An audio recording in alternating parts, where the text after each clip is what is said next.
ನಮಸ್ಕಾರ, ನೀವು ನೋಡುತ್ತಿರುವುದು ರಾಯಚೂರು ನ್ಯೂಸ್ 007ಗೆ ಸ್ವಾಗತ. ಶಿವನಗೌಡ ನಾಯಕ್ ಜನ್ಮದಿನದಂದು ಅಭಿವೃದ್ಧಿ ಸಂಕಲ್ಪ ಸಮಾಗಮ. 4 ಜಿಲ್ಲೆಗಳ ಅಭಿವೃದ್ಧಿಗೆ ಮಹತ್ವದ ನಿರ್ಣಯಗಳು. ಹನುಮಂತ ನಾಯಕ್.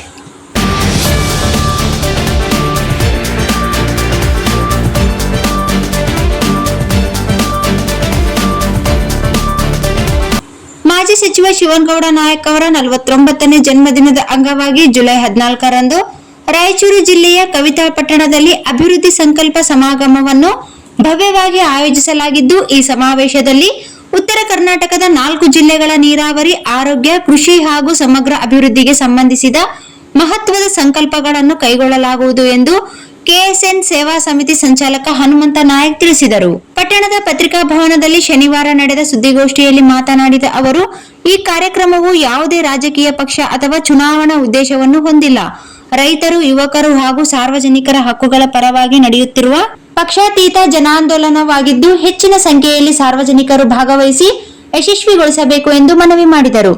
ರಾಜ್ಯದ ಉತ್ತರ ಭಾಗದ ರೈತರ ಬಹುಕಾಲದ ಬೇಡಿಕೆಯಾಗಿರುವ ತುಂಗಭದ್ರಾ ಜಲಾಶಯಕ್ಕೆ ಪರ್ಯಾಯವಾಗಿ ನವಲಿ ಸಮಾನಾಂತರ ಜಲಾಶಯ ನಿರ್ಮಾಣ, ಕೃಷ್ಣಾ ನದಿಗೆ ತಿಂತಿಣಿ ಸಮೀಪ ಹೊಸ ಜಲಾಶಯ ನಿರ್ಮಾಣ ಹಾಗೂ ಈ ಭಾಗದ ಜನರಿಗೆ ಉನ್ನತ ಮಟ್ಟದ ವೈದ್ಯಕೀಯ ಸೇವೆ ಒದಗಿಸಲು ಏಮ್ಸ್ ಆಸ್ಪತ್ರೆ ಮಂಜೂರು ಮಾಡುವಂತೆ ಕೇಂದ್ರ ಮತ್ತು ರಾಜ್ಯ ಸರ್ಕಾರಗಳನ್ನು ಒತ್ತಾಯಿಸುವ ನಿರ್ಣಯಗಳನ್ನು ಸಮಾವೇಶದಲ್ಲಿ ಅಂಗೀಕರಿಸಲಾಗುವುದು ಎಂದು ಹೇಳಿದರು.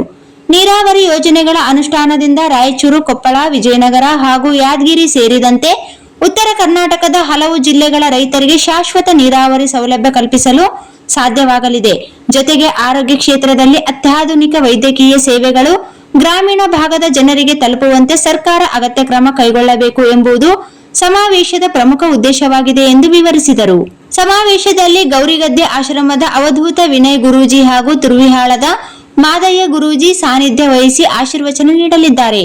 ವಿವಿಧ ಕ್ಷೇತ್ರಗಳ ಗಣ್ಯರು, ರೈತ ಸಂಘಟನೆಗಳ ಮುಖಂಡರು, ಯುವ ನಾಯಕರು ಹಾಗೂ ಸಾವಿರಾರು ಸಾರ್ವಜನಿಕರು ಕಾರ್ಯಕ್ರಮದಲ್ಲಿ ಭಾಗವಹಿಸುವ ನಿರೀಕ್ಷೆ ಇದೆ ಎಂದು ತಿಳಿಸಿದರು. ಈ ಸಂದರ್ಭದಲ್ಲಿ ಇಬ್ರಾಹಿಂ, ಮೊಹಮ್ಮದ್ ರಫಿ, ಕೆಎಫ್ಸಿ, ವೀರೇಶ್ ಜಗವತಿ ಮಠ, ಆಜಪ್ಪ ಕರಡ್ಕಲ್, ಚನ್ನಬಸವ ಹಿರೇಮಠ್, ಅಜಯ್ ಸೇರಿದಂತೆ ಕೆಎಸ್ಎನ್ ಸೇವಾ ಸಮಿತಿಯ ಪದಾಧಿಕಾರಿಗಳು ಉಪಸ್ಥಿತರಿದ್ದರು.